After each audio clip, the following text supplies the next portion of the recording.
ஸ்ரீ குருபியோ நமஹ. எல்லோருக்கும் நமஸ்காரம்.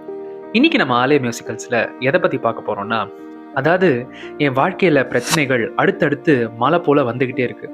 எப்படி நம்ம தயிரை கடையும் போது அந்த தயிர் அந்த மத்தியில சுத்திட்டு அதை பயங்கரமா அங்கேயும் இங்கேயும் சுழன்று கொண்டே இருக்குமோ, என்னோட வாழ்க்கையுமே பிரச்சனைகளால நிறைய சிக்கிக்கொண்டு அங்கேயும் இங்கேயும் சுழன்று கொண்டே இருக்கு. என் வாழ்க்கையில நிம்மதியே இல்லை. எனக்கு இதெல்லாம் வேணாம். என் வாழ்க்கையில நிம்மதி வேணும், மன அமைதி வேணும். என்னோட வாழ்க்கையில வர மலை போல வர பிரச்சனை எல்லாமே பனி போல நீங்கி போகணும் அப்படின்னு நீங்க நினைச்சீங்கன்னா, நீங்க சொல்ல வேண்டியது அபிராமி அந்தாதி அப்படிங்கிற அந்த உன்னதமான நூல்ல 7வது பாடல். அதை பத்தி தான் இந்த வீடியோ இருக்க போகுது. முதல்ல அந்த பாடலை நம்ம பாடிடுவோம். அதுக்கப்புறம் அந்த பாடலுக்கான பொருள் என்ன அப்படிங்கிறத ஒன்னொன்னா நம்ம பார்ப்போம். வாங்க வீடியோக்குள்ள போலாம். ததியுருமத்தேர் சுழலும் என்னாவி தளர்விலதோர் கதியுரு வண்ணம் கருது கண்டாய் கமலாலயனும் மதியுருவேணி மகிழானும் மாலும் வணங்கி என்றும் துதியுரு சேவடியாய் சிந்துராரண சுந்தரியே சுந்தரியே.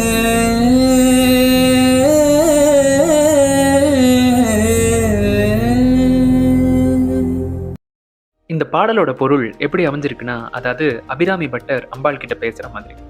தயிரை எப்படி நம்ம கடையும் போது அந்த தயிர் அந்த மத்தியில சுத்திக்கிட்டு அங்கேயும் இங்கேயும் சுழன்று கொண்டே இருக்குமோ, என்னோட உயிருமே பிறப்பு இறப்பு அப்படிங்கிற அந்த சுழற்சியில சிக்கிக்கொண்டு நிம்மதி இல்லாம இருக்கு.